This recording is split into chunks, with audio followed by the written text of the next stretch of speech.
I was going to comment to you about that. I'm happier than I've ever been, more fulfilled than I've ever been. Things are rocking and rolling. Yeah. With me, it's just another day. I just happen to see people walking around with masks and things are a little bit different. But Right. from my perspective in my world, everything is peaches and cream. Well, we should do some complaining, some negativity. All right, we are live, so might as well get going. We are having some technical challenges, and not everybody will be able to watch us live, but I am more than thrilled to have my friend and a great rock star. That my definition of rock star is somebody who's doing it right, who's getting the results, who's not blowing smoke up our asses. Somebody who's been at it consistently for a long time and who is willing and able to share some good information that will help you guys. My name is Borino, and today I'm thrilled to talk to Mr. Bryan Cassella from, you're in Hacienda Heights? Where are you in California? Back in West Covina now, Borino, but had those same beginnings as you. That's why when I first watched your stuff online, I was like, hey, he talks about Whittier and Downey. That's where I started. So that's really cool. Good old stomping ground. It's great to have you back, Bryan. I really appreciate you taking the time to chat with us today. We were just talking how the technology is now we're stretching the limits, but it seems like what you've done in your business, we're going to go back. I want to talk a little bit about your background, which is fascinating to me, the basketball career and all that. But it seems like you have figured out a way to combine the good old-fashioned hard work, which I know you do plenty of, with the latest technology, and you kind of balance it out where you are on the cutting edge. I mean, you're one of the most visited and most subscribed to real estate channels I know of as far as agents are concerned. And yet, I don't know if you still do, but you were out there recently door knocking, cold calling, working FISBOs, working expireds. It's like old school meets new school. Am I right? Do I see it right? Yeah. And I saw most people falling on either end of the spectrum, Borino. It was either, well, I want to run away from all the traditional sales stuff because it's scary and I don't want to, work hard and I can just do the online stuff. And I saw the people who had been in the business already 20, 30 years, who were just accustomed to doing the traditional stuff, kind of rejecting technology. And I heard, and this is where I could have you chime in, when the MLS was first released on the computer, how there was a lot of backlash too from agents and they really didn't embrace it. And, it was tough. I was hearing that in my original office over there in Downey when I started.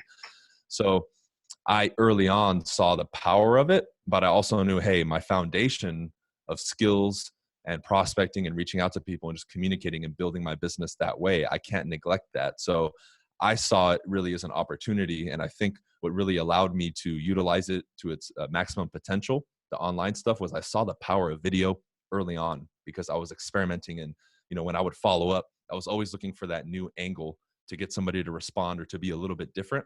And I noticed the response to video was just overwhelmingly positive. And once I started seeing that right away, I said, okay, I might not be the best. I might not be the most refined. I might not have all the gadgets and gadgets, but I can do this. I just need my phone and I need to sit down and take the time to learn it and just do it consistently. And it'll come, just like it did with prospecting. In the beginning with prospecting, I wasn't very good. I was just the workhorse that was doing, 30, 40, 50, 60 contacts a day. And after a couple months, I started figuring out what was working, what wasn't, and just being a constant student of the game too. You start, learning other communication techniques and you perfect your craft by being a practitioner in it. And I think just that full immersion from both ends of the spectrum is really what allowed me to take off. That's awesome. And it's working pretty well for you, right? Now, tell us a little bit about your background. You're not native to California, I know. No, actually, I'm the first one born in the States, but my family's actually from Argentina. Okay. My parents were both born in Argentina. So were my two older brothers, who we share the same father. However, we have different mothers because my parents, their families moved here and they both met here in Los Angeles. My parents. It's like two cultures. So I was born merging, right? Yeah. And I grew up here. I grew up right outside of South LA for most of my childhood. Typical childhood, right? From immigrant family, not too much money, but we had enough, to eat, and we didn't have anything fancy, but our parents worked hard and we had what we needed. And early on, I picked up a basketball. My dad had trained me playing soccer as a kid, obviously coming from South America. Right. But I had an affinity for basketball. I just loved it. I obsessed about it. And I think that's where really I started laying that foundation of just discipline and working hard and being competitive. And I took that career through high school, through college. I played professionally for a couple of years. And after my third year playing professionally, I re-injured an ankle that I had hurt in college, my left ankle. I got a surgery in college my last year. Then my third year, I injured it again, got a second surgery. And after that second one, I didn't walk for about 6 months. Wow. So after that, pretty much physically, I was just limited, but more so than anything else, mentally, it just destroyed my ability to play because I was second guessing myself. I was afraid of getting hurt, and it just killed me from a mindset standpoint. So that's why at age 24, I walked away from playing basketball, because mentally I was just done. And I was devastated for like a year because I felt like my dream had been taken away from me unfairly. So I played the victim, which I don't recommend anybody does, but I did that for a year, right? Kind of depressed and not really feeling good. But there came a point where I said, I'm 25 now. I need to get my life together, right? I'm only 25, right? I have my whole life ahead of me. So it just kind of clicked. And that's when I started, exploring things and talking to some of my friends who had, entrepreneur type jobs, like mobile detailing services, washing cars, people who were, doing little stuff here and there. Because I knew I wasn't going to get a 9 to 5, that's for sure. I felt just with the little bit of work that I did, we did a work study program in college, right? And we would, work on campus, and I would get upset because anything that I did, I wanted to do well, right? So if I'm working for somebody else, I want to help them grow their business. I don't want to just show up and do the minimum effort required to get paid. And I started going to the managers and saying, dude, I'm working twice as hard as everybody else. So I don't think it's fair that I'm getting paid, the $10 an hour that they are when I'm doing all their work. Like, what's going on here? And, they gave me the typical corporate BS. Well, we have to take it up to the higher people and this and that. That's when it clicked. I said, I will never be in this position ever, because that's not fair to me, and that stuck with me. So when I looked at real estate, you fast forward, I was like, man, this is incredible. When the broker, who I knew from my childhood, actually, he was my first basketball coach ever, man. The NJB League, the National Junior Basketball League, he was my first coach ever.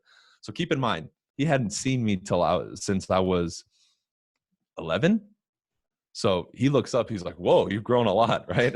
Because I was tiny when I was a kid. I was scrawny and tiny. I didn't grow until really late high school and college is when I started growing and getting my growth spurt. So kind of late. And he's just explaining this to me. And I'm almost in a mode also of like, is this BS? Like, this almost sounds too good to be true. You can work as hard as you want. You get paid for your production. You don't have to, work for raises. You build your own business. You have your own hours. I was like, this is almost too good to be true. I was like, where is everybody? I'm there at the office on a Monday at 10 a.m. I'm like, the office is empty. I'd be in here making calls already. Like, where is everybody? And he's like, well, the average agent just isn't really taking advantage of it and working hard. And that's when it started to click. So after that meeting, I said, okay, sign me up. Like, I'm committed. I'm going to do it. And it was tough because a lot of the money that I had made in basketball, I wasn't wise with it, right? You're overseas, you're the man, everybody loves you, you're spending money and throwing it like a young and dumb type of person that I was, right? So I come back and I really didn't have anything to stand on, and add to the fact that we had just come out of the big crash, and my parents suffered from a work standpoint. So I have to help them. I have to help myself. And I feel like the pressure of the world is on me. Like the statue of the guy holding the world on his back and his shoulders. I felt like that. Yeah. So what year did you get in real estate? Yeah, there we go. Atlas. What year did you get in real estate? What was that? I officially got licensed 2013, somewhere in the middle, like August, September, somewhere around there. Gotcha. Okay. Not the easiest time to be in real estate. No, not at all. A lot of people who had been through the whole 2009, 2010, 2011 said, hey man, it's a tough time. People don't want to sell. That already kind of negative gloom and mentality. Some people were trying to transfer it to me, but I just didn't pay attention to it. I said, look, I'm starting blank slate, based everything that I learned from the broker who is telling me that, hey, it's just a lot of basics, right? Just like Mike Ferry would say, he said, it's simple. It's just not easy. Mm-hmm. So I just really adopted that mindset of I'm just going to be a student and learn and just work every day. The one thing I'm going to do is show up every day.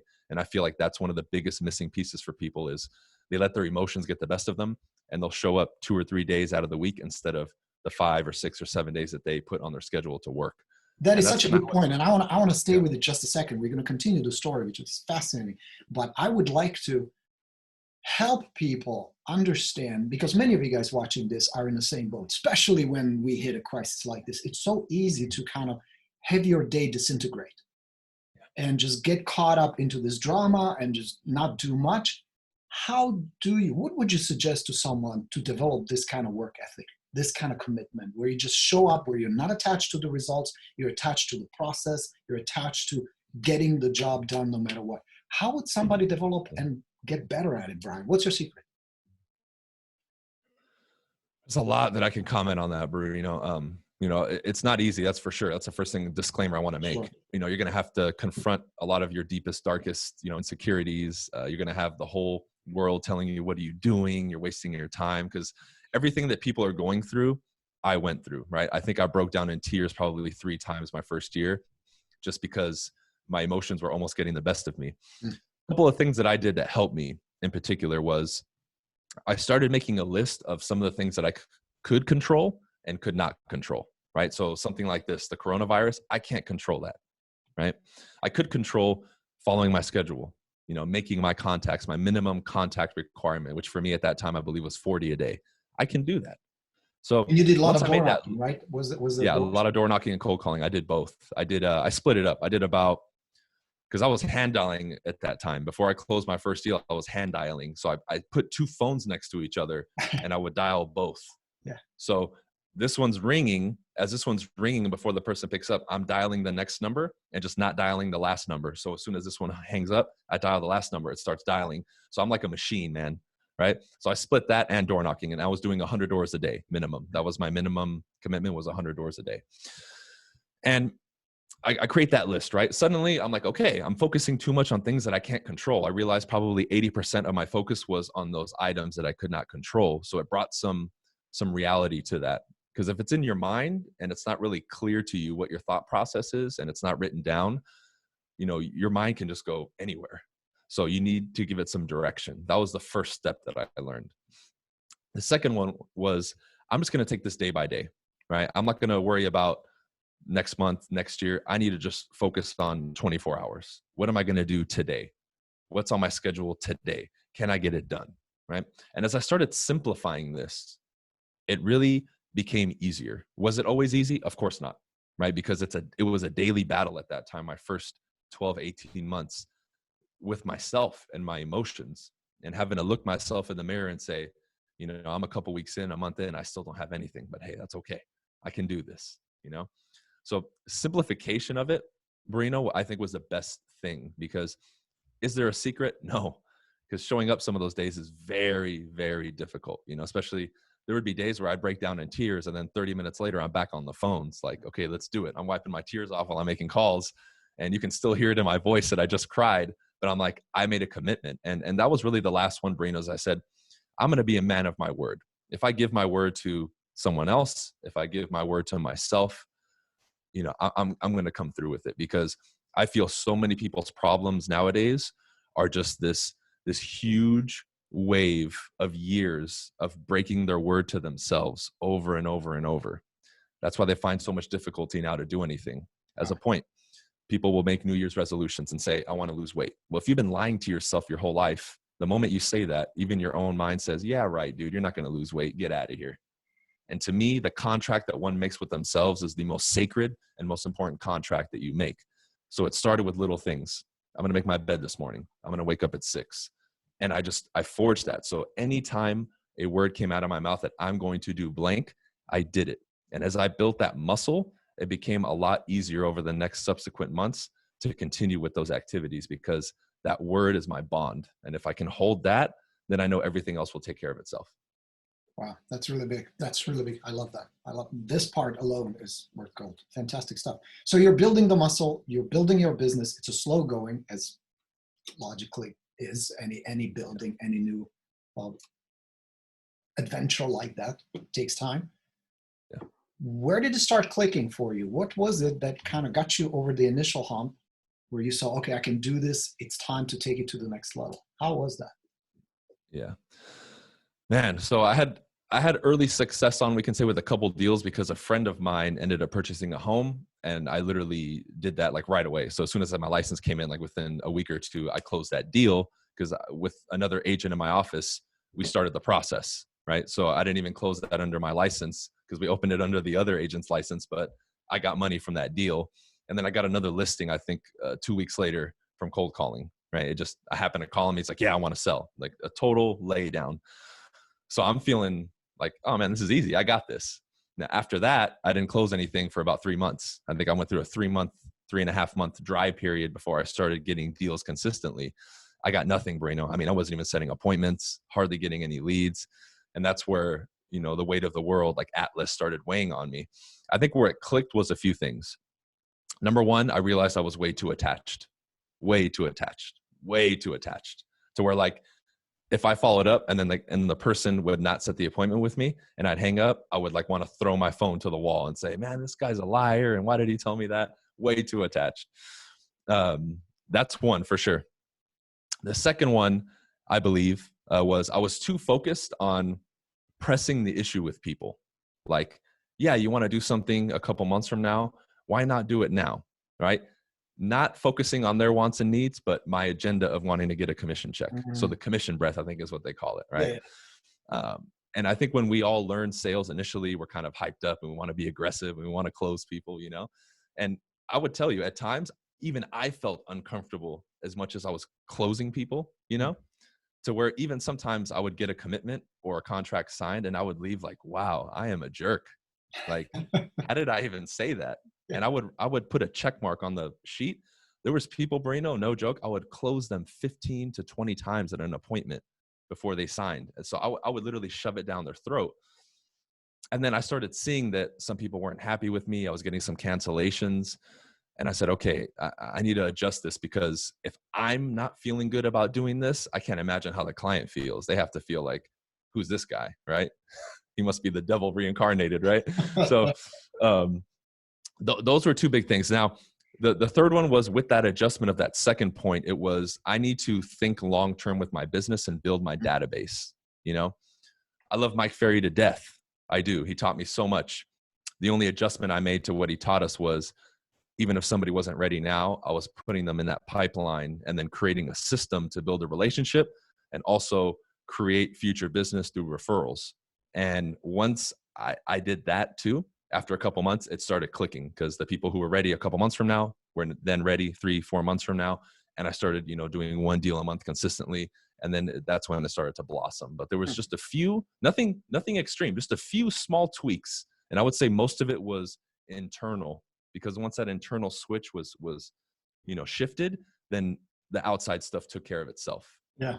Now, there are many things I like about you, Bryan. I really enjoy talking with you, and I think we're going to do this on a somewhat regular basis. I would really like that.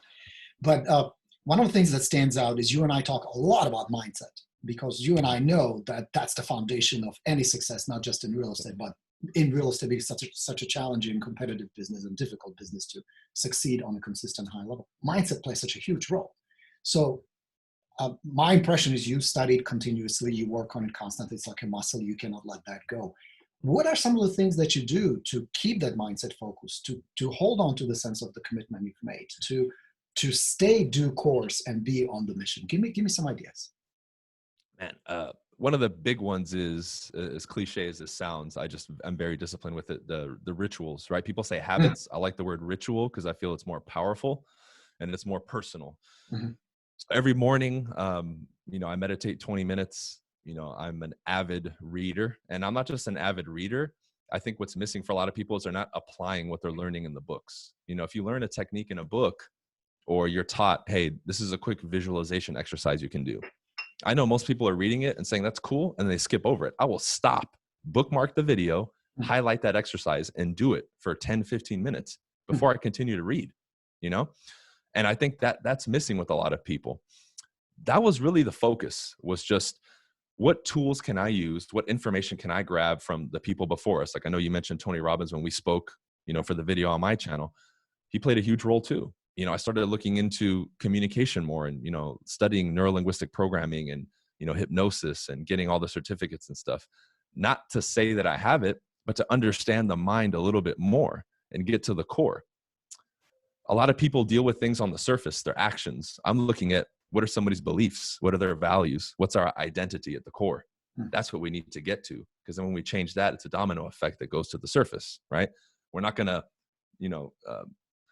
trim the flower at the top. We're going to go for the root. What's in the seed, what's in the root. If you really want to pull the weed, you don't rip off the top, you rip it from the root. So I really started confronting myself and saying, as an individual, what are my biggest fears? What are some of my insecurities? Like doing video for me was an insecurity. My past, right? Maybe being ashamed that I didn't come from money and being this, poor immigrant, right? I had some of that in my identity.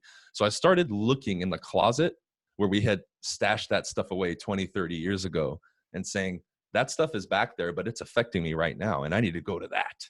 Mm. And if you've ever, I know you've been to some of the Tony Robbins events, right? Like Unleash the Power Within and all that. Yeah. He does some exercises there that are great. That kind of open your mind to those things and, forgiving yourself for your past. I mean, forgiving people around me. I started just forgiving people around me who were against my dreams and just saying, hey, maybe they just don't understand what I'm doing. And I know as human beings, one of our biggest fears is the unknown. Well, to my family, when they look at, their son or their cousin going into an abyss that they think is the unknown, of course they're going to be against it because they don't understand it. And they're probably slightly scared that you're going to so excel and so distance themselves. They're going to lose you as the nice human being, that you're going to become some kind of a rich, wealthy jerk or whatever. I'm sure some of that played a role. Right, absolutely. And then how much does that affect us? So people don't look at like the emotional angst that you have with that, right? So that's where I started looking, Borino, because that's where I got the biggest growth and biggest ahas, because a lot of it was just, past stuff, personal stuff. It wasn't anything technical. It was mindset and just what's going on in me, because it was a good release of emotions and past memories and forgiving myself and dealing with my insecurities that then allowed me to step into the world we can say is a better version of me, stripped away of all this other stuff, that I'm now more effective. Now, when I'm in a tough conversation with somebody where maybe emotions are high, I'm not being reactive like I was before. I'm more of a position of cause where I can look at that person, listen intently, and not take anything they're saying personal, but help guide the conversation better. Versus before, that other version of me, you could have given me all the best scripts and techniques. I would have been reactive and I wouldn't have gotten the result.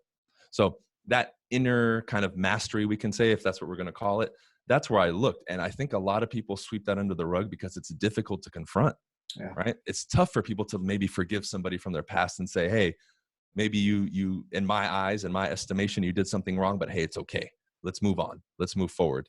And it takes a lot of maturity, man. It takes a lot of maturity, and you have to be vulnerable. And some people, even when you do that, they still lash out at you, but you have to be okay with it. And once I started shedding a lot of that stuff, I really came into my own, we can say, and matured, and then approached life in general, not just my business, from a much more calm, centered, and stable position that allowed me to then, think more clearly, do the right actions, and then follow something like my schedule. That became no problem. If I could do that, following a schedule is nothing. I want to get into the mechanics of your business and what's working for you right now, and what you would suggest to folks who either want to get in business and thinking, shit, is this a good time to get into real estate? Maybe not. And what's working for you that agents who have been at it need to add or do to not only survive these challenging times, but thrive. But before I get to it, you mentioned books. You're an avid reader. What should be on my reading list? What are 2 or 3 good books you would recommend folks should pick up? Now is the perfect time to read. Jesus, we don't have much else to do, right? Right. Man, a lot of books. Let's see. Psycho-Cybernetics is a great book. I recommend people read, get you into the mind a little bit and give you introductory, kind of like a manual to the mind and kind of how it works and emotions and that kind of stuff. So that's a good book. Another one that I really enjoyed, that was one of those first ones that opened my eyes, was a Anthony Robbins book, Unleash the Power Within. I really like that book. Not too fancy, but good enough, and gives you some techniques and some things to get your mind right. Other than that, I think another book that I read initially that I really enjoyed, that kind of kept my mind focused on what I'm doing today will reward me later, was The Compound Effect by Darren Hardy. That really put things in perspective of how it takes time, and we have to really do those daily activities day in and day out to then produce that result. 6 months from now, a year from now, 2 years from now. I noticed we're too short-sighted, I think, in general, as a population. So that was a good book to put that in perspective of, that long-term growth. So those are 3 right off the top of my head that I think would be good reads for everybody. Good stuff. Good recommendations. Awesome. So let's switch gears a little. I'm thinking about getting into real estate. What is BC recommending? Is this a good time to get into real estate? Should I bother? Or do you think, no, you would ruin your life? Yeah. Well, if you're a little crazy like me, then I'd say go for it, right? Man, there's a lot. I think couple things we can talk about right now. I've been getting a lot of messages, and because I know how that new agent's going to come in thinking, because I can remember how I did. So a lot of people, when they come in, they're already looking at what's working against them, which I think is incorrect. However, a couple things I can give you is this. Number one, a lot of people are going to get out of the business in the next 6 months, year, 2 years, I believe. I've gotten probably 3 dozen messages just in the last week alone of people telling me they're going to quit, right? And that's just me and people that feel comfortable enough to reach out to me, right? So that's one. Number two is we're also transitioning now into a time where the market's going to, soften up and we're going to go down. And I've heard this from every top agent. This isn't me. This is from every top agent I've ever talked to. They said, skills pay the bills right now. You're going to have better conversations. You're going to have longer conversations. You're going to have more real and open conversations with people. It's not, hey, the market's good, let's throw it on the market. Okay. So you being a new agent, if you can get down in the trenches and, study your craft, understand the market and do some of those things. Like I know you've recommended in the past too, even though we technically can't do it right now, previewing properties, right? And getting to know the inventory. Once things go back to normal and we can actually do these activities, doing those old school activities that I know people like yourself have been recommending for years, I think is going to be the game changer for people, because building the communication skills, building your knowledge about the market. Yeah. These kind of things. That's what you're talking about. Yeah. Which is what anybody can do. That's the beauty of it. You could be from anywhere, any place, I know people who are doing well right now, Borino, who can hardly speak English, and most of their clients are English speaking, but they know the market. They're so confident in themselves that they move forward. And I've had the clients tell me, because some of them are my friends, they're like, yeah, this person here in, Arizona, I can hardly understand what they're saying, but I know they know what they're doing. Right.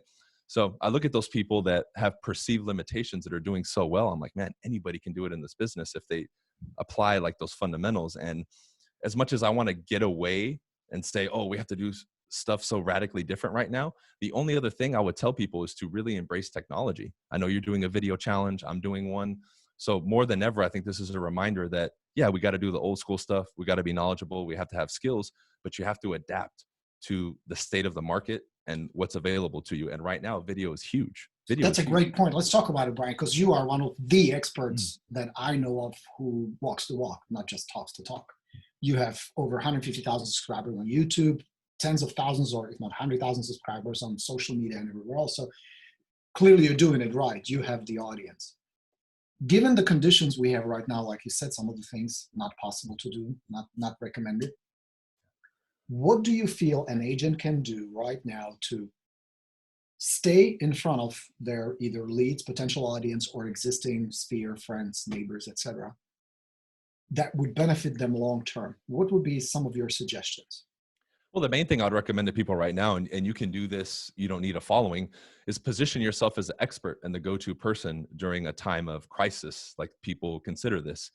A lot of people are simply consuming media, and they're getting their information about real estate and other places from the media. Well, you're an actual representation of our industry, being a real estate agent, being a licensed real estate agent. So what I started doing early on, as soon as this hit, within a couple of days, was I started giving people updates of the adjustments that the California Association of Realtors was already making. I recently made a video as well on my YouTube, and this is just another example to get your mind going. I compared 2008, January 2008, to this first month of the coronavirus, just a snapshot of where the markets were at as far as inventory levels, interest rates, right, and things of that nature, just so people can get a better idea if they're thinking it's going to crash or there's going to be a recession, where we're at now versus then. So what I'm doing with that, and that video is doing very well, by the way, I'm just positioning myself as an expert with a little bit of research and understanding the market. I want the consumer, if they're listening to the news, to at least say, well, you know what? I've been watching a few videos of Bryan. He seems like he knows what he's talking about when it comes to real estate and the market. I think I'm going to listen to him, right? Because this is going to blow over, ladies and gentlemen. Eventually, business will resume as normal. And if you position yourself with enough people, guess who the first person is that they're going to call or reach out to if they have a question or even any curiosity in real estate? They're going to go to you. And I get it now. Hey, man, I've been following your videos for a year. I love your, real estate market updates or whatever it is. And they'll reach out to me and we'll have a conversation. I just, it's funny you brought that up, Borino. I just got somebody approved who I got off Instagram, and he's approved for 1.5 million. And all he did was he watched for a couple months a few of my videos on Instagram, doesn't know about my YouTube, has no idea about it. He just watched a few Instagram videos, liked it enough to reach out to me, and felt like I was good enough to help him. And that's it. And it was a quick 5-10 minute conversation, sent him to my lender. Now he's ready to buy. Wow. And you can make good money, help someone right now. That's perfect. So, all right. You're a seasoned veteran at it. You've been on YouTube for many years, a bunch of videos on Instagram, on all the social media. But what about agents who either never embraced it to begin with or are new and are starting out? Yeah. Do you still feel like even if I'm starting from scratch, it's still an opportunity to build your audience on social media and YouTube? Absolutely, 100%. What I just described as far as positioning yourself, you have to do a little bit of research. And if you're really, really hesitant, literally use some visuals in your video and just discuss them, right? That's the simplest way to do it, because I'm not then claiming anything. I'm literally just supporting the facts. And I think as agents and as an industry in general, I think we're a little bit naive that we think the public has access to all the most accurate and best information. They don't. Where is the public going? They're going to Zillow, they're going to Trulia, or they're listening to CNN or MSNBC. Mm-hmm. Now, we can all agree that all of those places aren't the source. Some of the information they might give is true. Some of it might just be opinion. However, the consumer's taking it as truth. So I feel more than anything, we have a duty to give people the right information. And any of you from your local MLS and all of the, like I look at the CR MLS that has so many tools, Borino. It's incredible now. I mean, it's just full of tools that give you charts and graphs at the click of a button. And all you need to mention, your information is hyper local, where CNN will not going to do a report on West Covina, for example. Exactly. California at best. Mm-hmm. So you can be hyper focused on the area. That's brilliant. Yeah. And it's accessible at the click of a button. Like, I'm not super tech savvy. I produce content, but I'm not editing and doing all these graphics and understanding all that stuff. And even I can just log on and click maybe one thing, type one word, and boom, I have a huge, monthly update or whatever. And I think anybody can get used to that very quickly and make some video content, right? Well, it seems like there are two big barriers that people face when it comes to video content. One is I'm not comfortable on camera, or I don't know what to talk about. We solved that. Yeah. And the other one is, well, I don't know how to edit. I'm afraid of all these apps, and I don't know how to add graphics and stuff. What are some of your recommendations? Well, the first thing I did was I used iMovie, right? And it was very simple. Another thing that I think people have forgotten of or aren't aware of is there's this website called Fiverr, Fiverr. I've had people make graphics or edit videos for me for like pennies on the dollar compared to what you would pay a real editor. I've had people do great introductions for my YouTube channel for like $5 or less. That's a great resource to find people who are willing to just do anything that you need. And that website, I mean, you can find anything on there, right? That's a great resource too, if maybe you don't have the budget to maybe hire somebody like an assistant or an official editor like I have. Do something like that. Now, in regards to actually producing the content, this is where I feel people have a hang up, and I see this in my video challenge right now. A lot of it is just people being their own worst enemy, Borino. You know that. What do you mean by that? So I know where this is going, but I would love to take your take. I'll hear your take on it. And this is something I want to say to the audience, because I feel this is a huge kind of aha for people, right? When we create video, the point is to get people to watch us, to trust us, to like us, to want to do business with us and follow us, right? Now, what I found is a lot of people, if you make a video of them or you ask them to make a video of themselves, they don't have the stomach, we can say, to watch it, right? If you tell them to watch a replay of their video, they're like, oh man, I cringe, I don't like it, right? So my return question to that, to get people to finally click, is if you cannot appreciate watching you and enjoy watching you, how can you expect somebody else to? Okay.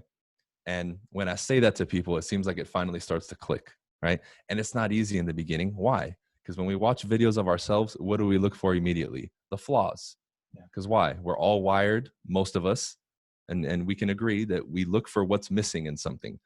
Go to one of my videos or Borino's videos on YouTube. What are you going to see in the comment section? People saying, oh, you need to change this. I liked everything except for this, right? Tell them the story about the jacket, how the dude says, oh, I don't trust it. That just cracked me up.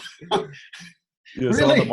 So the market update video, he's talking about some guys like, oh, I don't trust his jacket, so I'm clicking off, right? So he left the video just because he didn't like the jacket that I had on, right? So goes to show you. Yeah. And that's just something we need to recognize in ourselves. But what I said rings true. And that, I don't know if I heard it or I made it up, Borino, or I had an aha. I can't remember. Otherwise, I would credit the person. But that's really when I made the shift to become a little bit more comfortable to start doing video and at least commit to getting better at it. Because I was like, man, that's so true. You know, if I can't enjoy watching myself, how can I expect a consumer or anybody to watch me if I can't even watch me? Because that's the number one thing. Just like if you don't have confidence in yourself, if you don't have self-esteem, if you don't believe in yourself, how can you expect other people to believe in you? It's the same kind of thing. And, you know, I really just think people need to really get with themselves and say, you know what? I'm going to commit to this. So as an exercise, I gave to people on my challenge, and I recommend everyone else do, for a month, for 30 days straight, record a video on your phone. You don't have to share it. You don't have to post it, and make it, I don't know, at least 15, 20 seconds long, but no longer than a minute, and just speak into the camera. And every day, watch that video at least a couple times, and do this for 30 days. So you can start to not only accustom yourself to watching yourself, but learn to appreciate yourself. And I've had people do it. After 30 days, I know people now that are producing content, you know, religiously, because it got them over that hump. Yeah.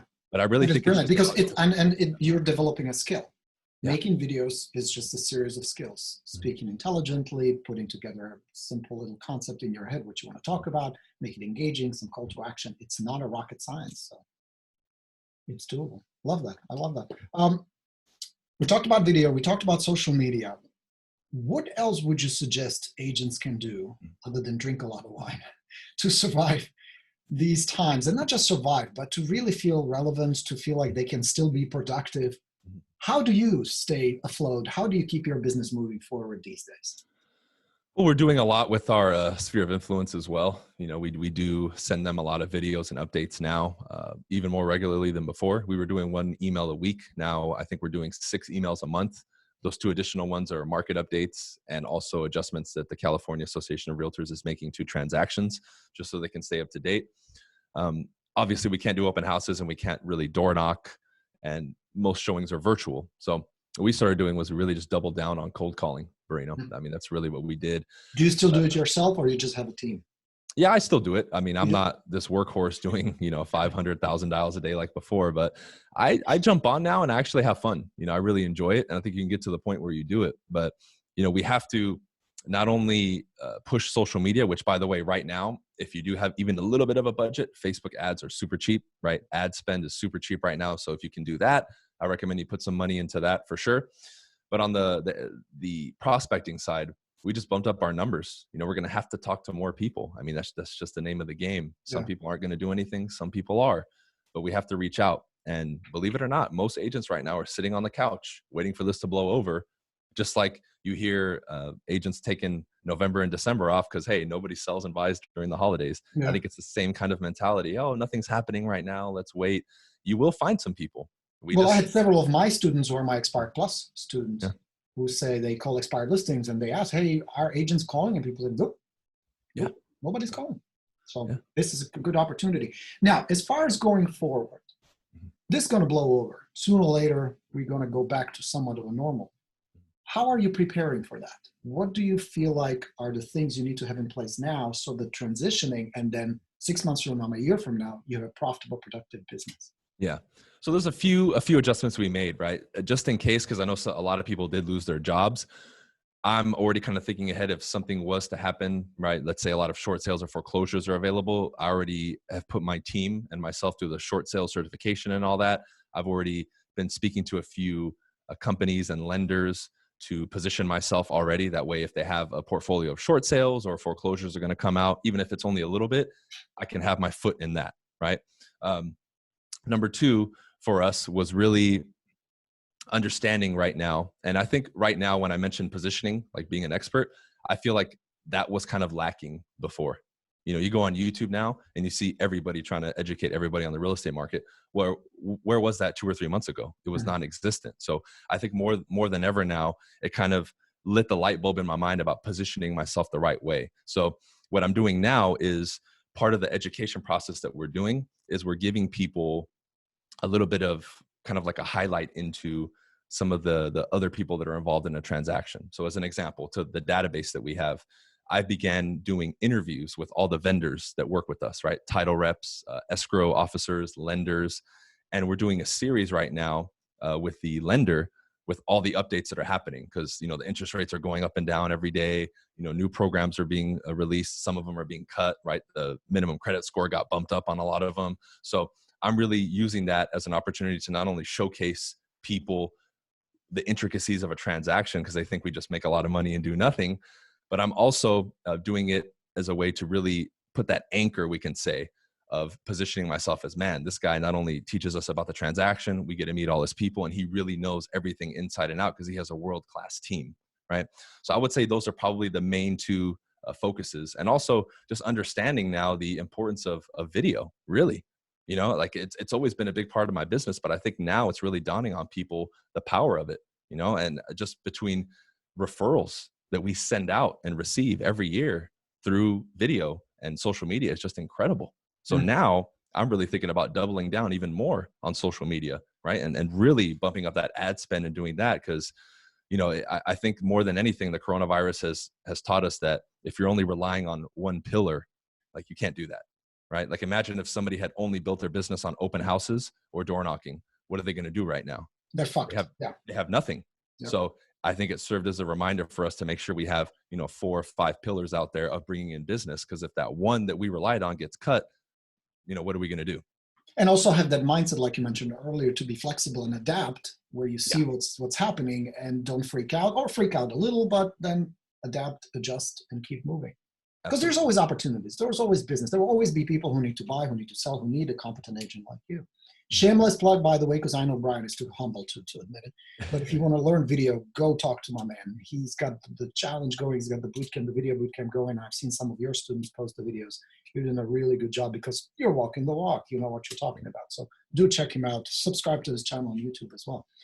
So we know this is going to blow over. We know there may be some consequences, some fallout. Nobody really knows exactly what's going to happen to the market, but there'll be some changes and shifts. Agents will drop out. Those who stay, what do you think they need to focus on in terms of where will the leads be, where will the business be to thrive? What are your recommendations? A ton of We talked about opportunities. social media and video. We talked about educating yourself on stuff like short sales, which may see a big comeback of those. I'm not looking forward to that, but that may be the case. Is there anything else that they need to start building now? You need to have a lot of friends that are investors in your database. For sure. Interesting. Right? Tell me more Let's say the market turns, right? I have probably 20 at this point, 18 to 20 investors with millions in the bank ready to go if something happens, right? If the prices go down. So from a positioning standpoint, I'm ready for the market to stay the same or go down or anywhere in between. Okay. Another thing we focused on that I actually hit on early in my career was the absentee owner. I think it's very underutilized. A lot of people are sitting on one property, multiple properties, and they may want a 1031 exchange into something better. They might want to move areas so they can get better rents and better tenants. Because we know here in California, it's very tenant, friendly here, the laws. So that can get complicated sometimes. Another one is the for rent by owner. We've really been going after them too. And some of them have turned into listings. And I think a lot of agents aren't really targeting them, but really with us, aside from that, it's just small little pivots here for different types of leads because there's so many we can do. Like one idea that came to my mind, Borino, that we're going to do is we're pulling up a list of all the people who filed eviction notices like right before the halt. Mm-hmm. And then prior to that to see if any of them are in a position where, hey, I can't wait.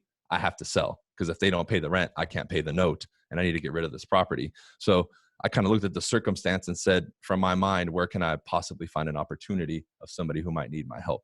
So that was another idea. That's what I like very much about your approach, Bryan. This is not about chasing ambulances. This is not about profiting from the calamity we're in. This is about where are the opportunities to serve somebody. Yes, you're going to be rewarded and paid. You deserve it. Mm-hmm. But it is a different angle. It's a different mindset. It's a different approach. And I like that very much. And I think that's not just showing your integrity, but it's a only way to sustain long-term this business. Absolutely. Yeah. Old expireds too. I think I don't want to, not say it. I've always been going after old expireds. I think now more than ever, they're great. And like you mentioned, people, we've asked them too. They're not getting calls as many as you would think that they are. So you got to make these calls. And I think FSBOs now are going to be huge because that great market wave that they were riding is coming to a screeching halt and they're going to really need a professional. So what better way to position yourself now with the for sale by owner who maybe listed their home prior to this halt And now they're sitting there scratching their head saying, what's going on? I thought selling a home was so easy, you know? Yeah. Well, that's why it's so important, like you said earlier, is stay on top of the market, pay very close attention to the shifts, what's going on with the prices, market absorption rates, inventory, pricing, all that plays a huge role and can shift very, very quickly. Yeah, so it's very fast. essential to know what's going on. Right, this is good stuff. Jesus, I could sit here for another hour, chat. No, not sit, but chat with you for another hour, but we'll do that again. Anything else that we should throw in there that we haven't talked about? I don't think so. I mean, we have pretty thorough conversations, man. So I appreciate that very much. I think it's good. It immensely. So let me wrap up. Check out Bryan's channel on YouTube. Team BC is available with some really good content, not just for consumers, but also for your inspiration and your. Check out Bryan's car. I'm a huge fan of your 911, so do check that out. Where else can they connect with you? How do they can connect with you and what you offer? Instagram is good, right? If you put the @ Bryan Cassella, all my handles are the same. So I've made it all very easy for me to find. You know, if you just put my name in the Google, you'll find everything. Instagram, YouTube. Instagram's the best if you want to reach out to me personally. Awesome. Cool. Next time I need to show up in a nice shirt like yours. I'm kind of underdressed for the occasion. I should have known Mr. Style is in the house. Bryan hangs out with some really stylish dudes who really know this stuff. I appreciate it. Man, good conversation. Thank you so much for all the insights and inspiration. Now we need it more than ever. So very, very much. Well, thank you, Borino. You know, you're one of the few people I recommend that people tune into and get with. So I appreciate this.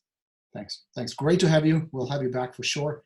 Meanwhile, not just you, Bryan, but everybody, stay healthy, stay safe. We'll get through this. We'll get stronger. It's going to be all right. Thank you, guys. This is Coach Borino signing off. Let's go get him. We'll talk soon. Ciao.